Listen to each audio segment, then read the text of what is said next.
One TV special report.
Ako kung ilang tao, ako natay programa namin para maximize ang income sa atong mga farmers. Karoon man ko, Director Ma'am, among na-obserbahan nga ang wala lang na nakaay gobyerno, gamay na lang. Managkitay gobyerno, gamay na lang po. Because of the scarcity of this kind of labor, ang nahitabo, ipataas nila ang price. From 10, nahimo ng 15 kada punuan.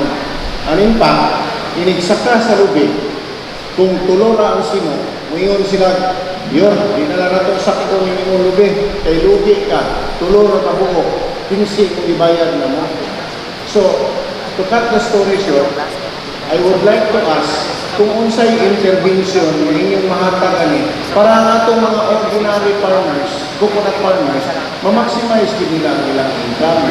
Kaya ang hitabo mo kung animang, nagbalutan, ang presyo sa lugi karon fluctuating. Either kupra o ibaligya niyo as a whole.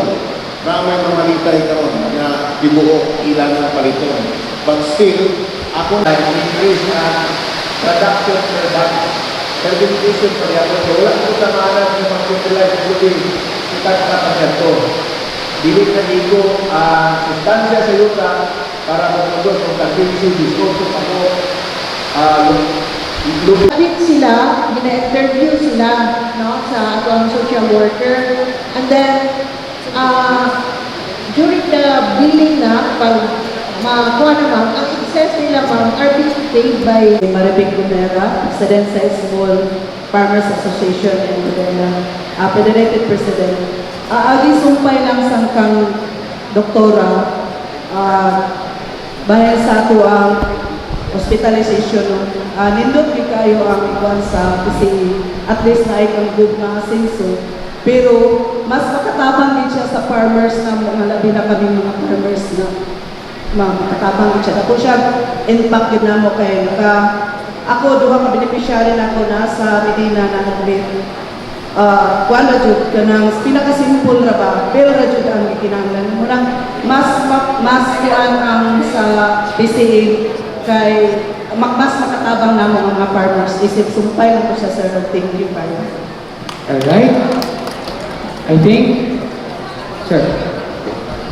Okay,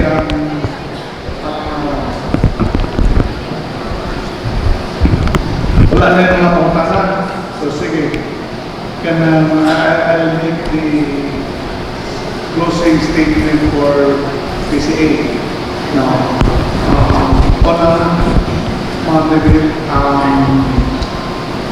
we are thankful for your time and the course of coming here for the invitations of the participants of this summit.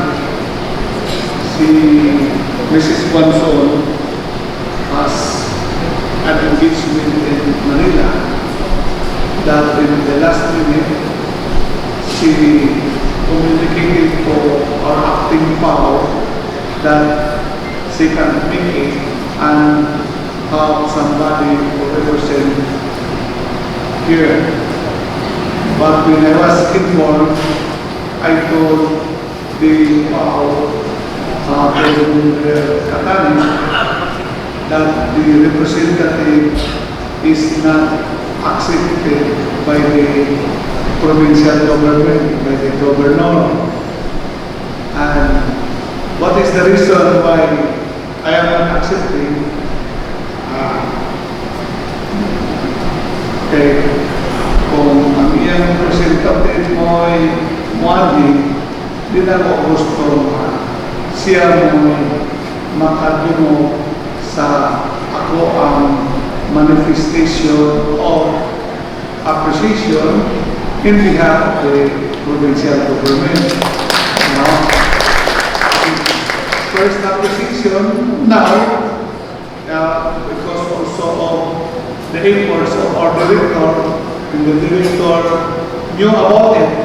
So the director, using his power as the regional executive director and his ascendancy over Mrs. Bonso, not only because he is the director, Mrs. Bonso used to be also an officer of the Provincial Agricultural Office of Misamis Oriental, when Director Pakamalan was the Provincial Agricultural Officer. So, naubang sila na ito.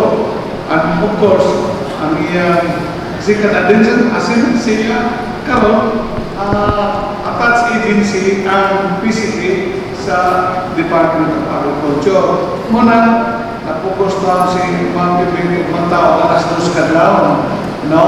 Traveling, today, our PDRR, Colonel Tumanda, has issued advisory. Misamis Occidental is signal number 1, and so with other areas. But she navigated the flight this morning, and I was asking, how's the flight? She said, magalaw ko with a smile. So, thank you very much, ma'am, for really time, sending efforts to be with us here. So that I wish also, first and foremost, in so far as our services in the PCA is concerned, to formally and reiterate what Dr. Tago and manifested.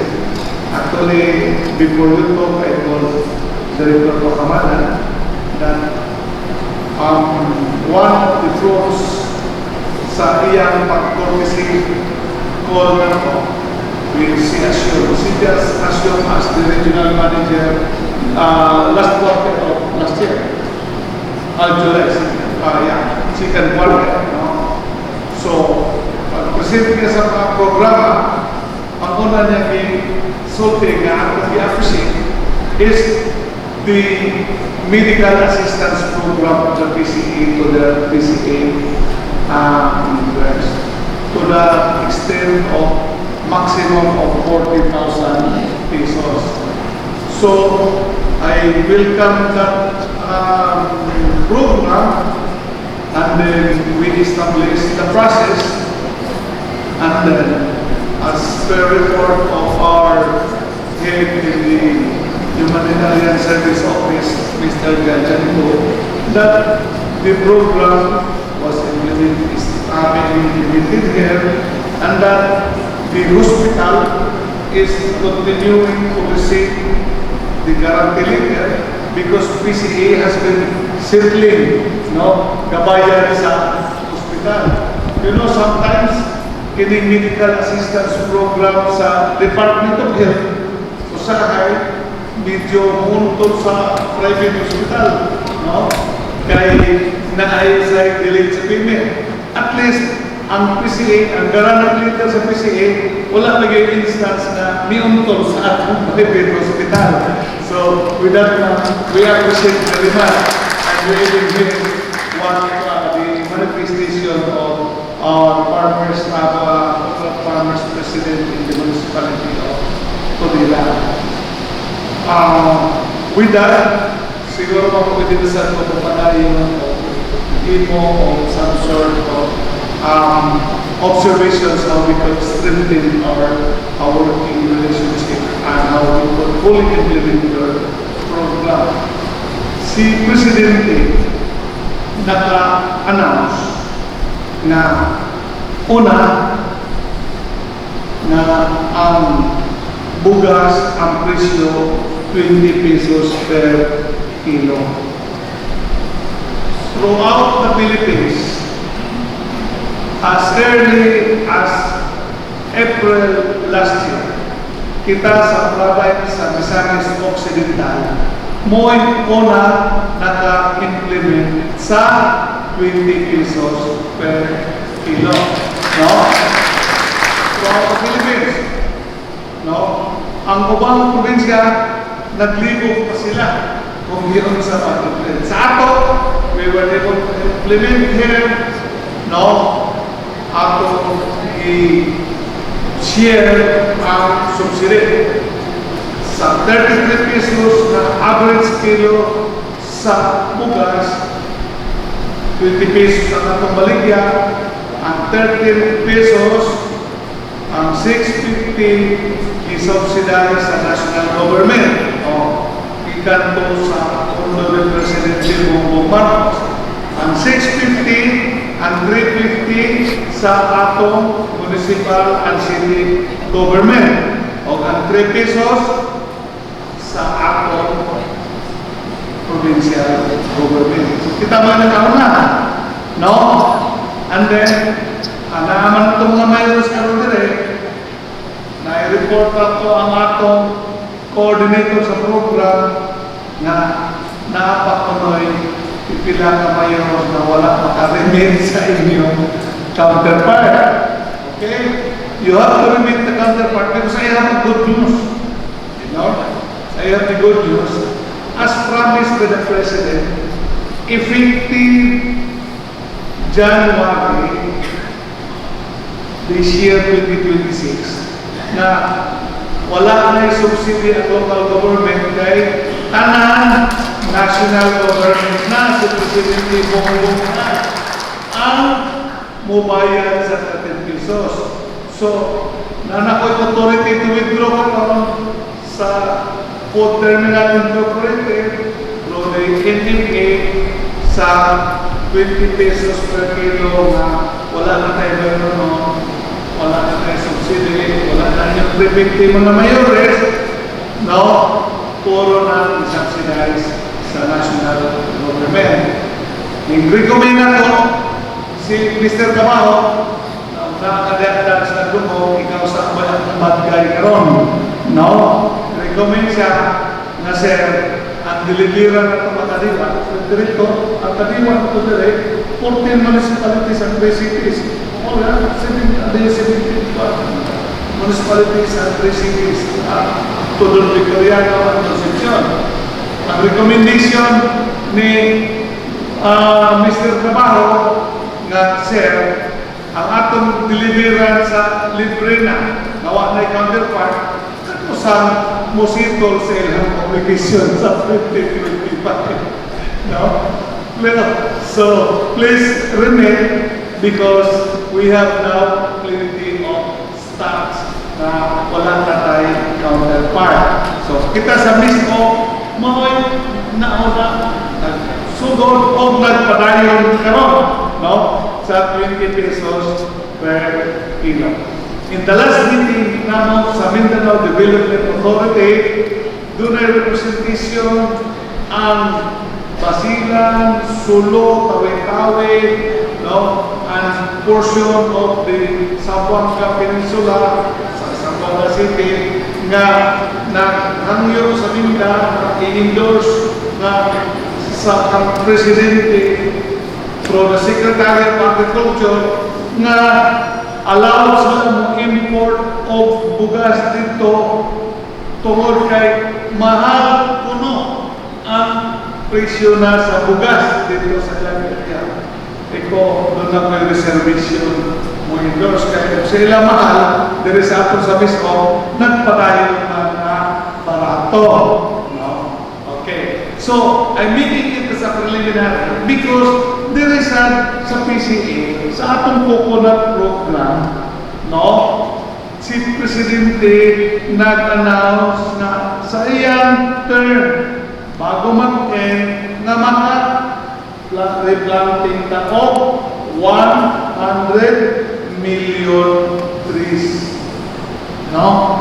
So, may tabang ka sa pag-implement sa 20 pesos per kilo, mo contribute sa pag-implement aning 100 million tres.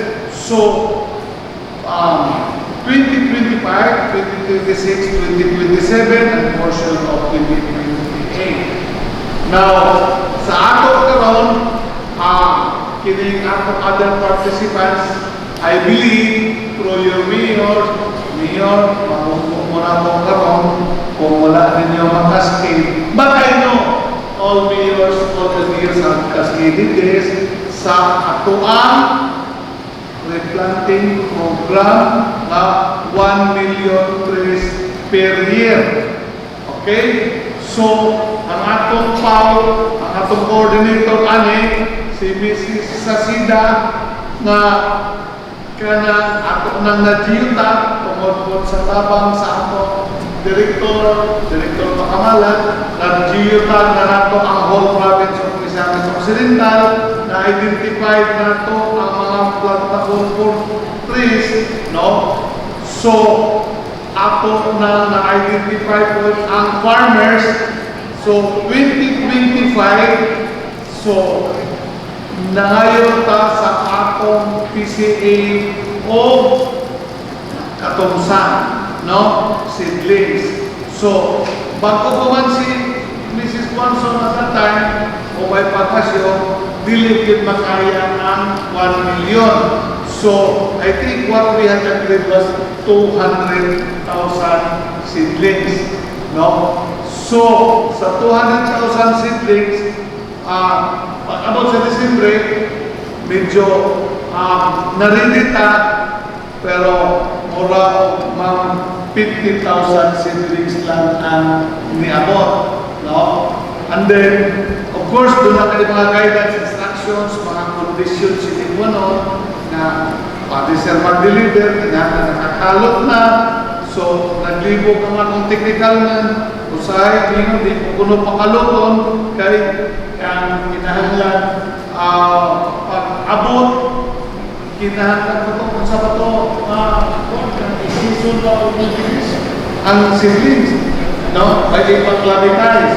Na kung nagkalot ka na daan, na ipupunin mo magulan-ulan na ron, mapunin na sa nagkalot. But whatever it is, we can adjust, no? So, ang atong 50,000 na tanong naman, so muna karon ang akong ikuan ni Ma'am Guanson, kung karon sa 2026, pilay makaya na seedlings mahatag sa province of Misamis Occidental. Kay si Director, habang na po na diskusasan, kagabi nahuman na diri alas 6, pero nahuman ng diskusyon ni Director up to 11:45 sa gabi, no? Without filming, no? Atong filming lang, manilakaw naman siya. Tungkol kinaktan ng diskusyon, nakita niya yung git siya nga imbes mga 2027 pa, kung sa kunang available sa 2026, iyan na yun kung ma-deliver. So, ipikit itong discussion naman ni Director gabi. So, mayroon Director na ako, kung sa kunay naman kulangan sa PCA, aning seedlings, doon na lang kung siya ko'y makatag na augment. So that probably, mga Guanson ma-inform ka kung pilagi maximum or per quarter, per month, pilay maabot na ito para makapreparar ka. No? So that mga mayores, may balusat mo nga kung ang among ang maabot ninyo nga muna, tuwag kayo, huwag na yung nakumin. No? Although in the presentation ni Ma'am Guanson kaganiya, nakita na ko, per municipality na, kung nakita ninyo, di ba? Per municipality na, doon na yung number of farmers, and then the number of hectares. Ako ipatawag si Mrs. Sasida kanina, while she was making presentation, ako ipatawag kung kanang nadita, ila ba ng nadita, o gikan ba na sa ako based on our programs for 2026. Ingon ang atong technical naman si Mrs. Sasida, share gikan sa ato. So, I was happy to hear that the presentation mo ma'am, align sa ating programa for 2026. Okay? So, ma'am, although si board member Tata Ilaga din nga niyon siya na ayaw lang sa ng scholarship mo focus sa bayan sa partners. While I respect my board member who very good at ang working relationship no pero board one yung kunin mo pili na ito gawaton na anak ng punduha di ba? Na anak ng punduha nga mahal na so okay lang ako no amo ng dawaton ng scholars nato kung sa presentation ng berkatan sa proseso on how to avail. Okay, makatabang na sa akong One Family, One Professional program. So, with that ma'am, people probably will excuse you to proceed with the other agency. So, matit minimo, of course, ako i-reiterate, ang among magpasalamat, ang among mag-appreciate, ng inyong natagaan, ng matasag sa iyo, para mauman lang.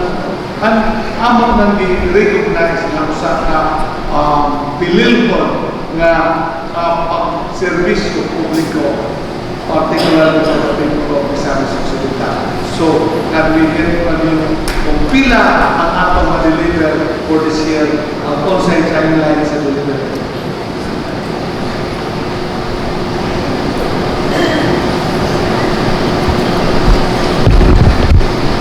Salamat kayo. For the massive coconut planting project, naatay mga carryovers pa gikan sa 2025 na wala pa na nawat. So, ato nang di-timeline na makakataw first semester. So, naatay ang iyang 6 months. June. First quarter. Yes. June. So, maaptan ka June. Ang kiring over Sa 2025. Piling kiring over na ito ka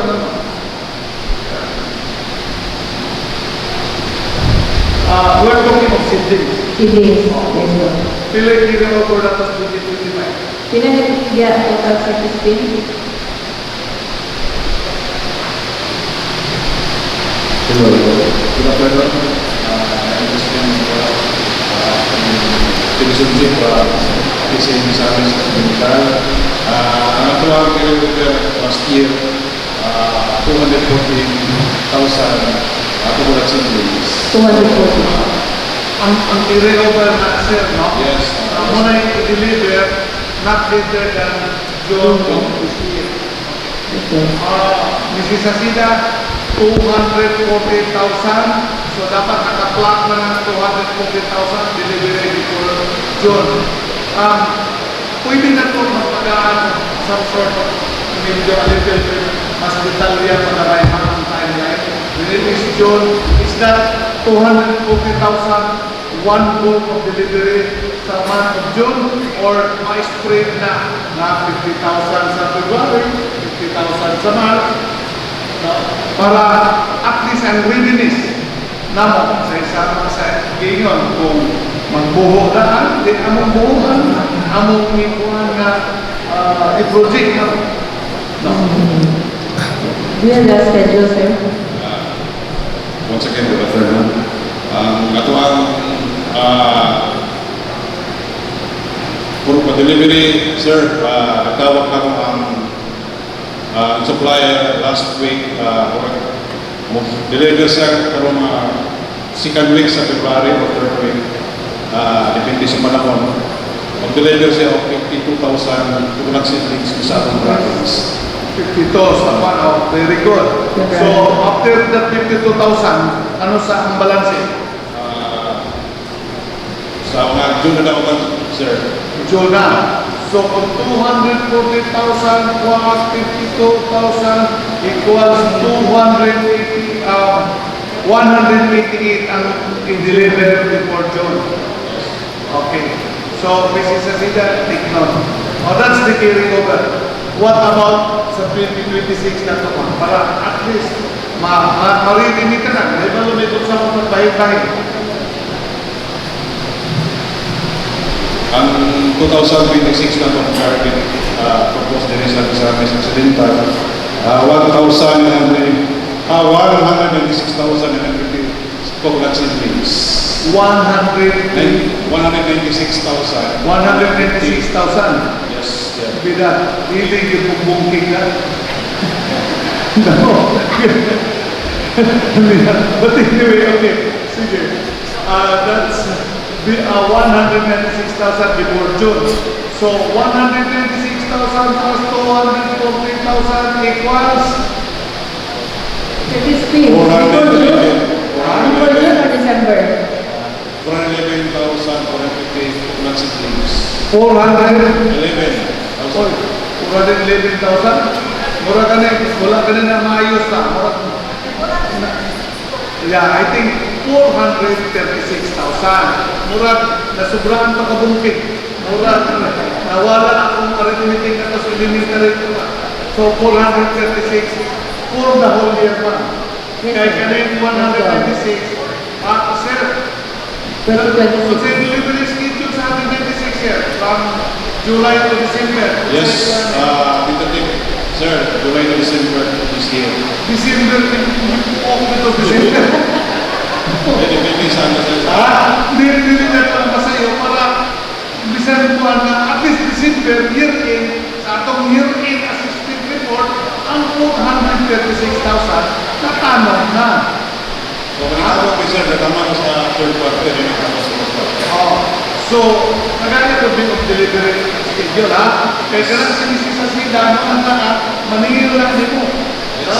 Kung maningil lang din mo, magkurog-kurog ka, makadungog niya. Kaya humulang ko na siya, kurog-kurog, makadungog na ko. No? So, okay.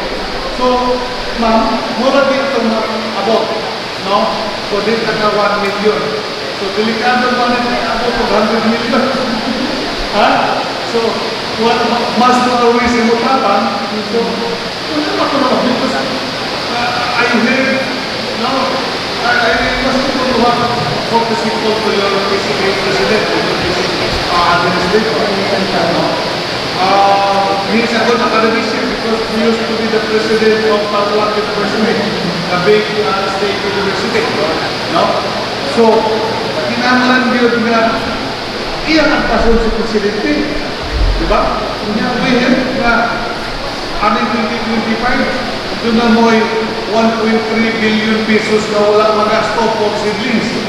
That's why during the congressional hearing, wala kong magkakay sa DDA of increase. Doon na mo'y wala magasto, absorptive capacity. So siguro, i-feedback man din yung pustakas, ma'am, na Misamis Occidental, bugoy kay ni sir. No? Mutabang na pag kita maging problema ni sir, nangayon ko 1,436,000 na atan. No? Nga, reading yung sila, mo alam mo 1 million sir, na ay nakadiyot na nag-area, farmers, na ay support sa local government, pero mula sa ato magmakulan.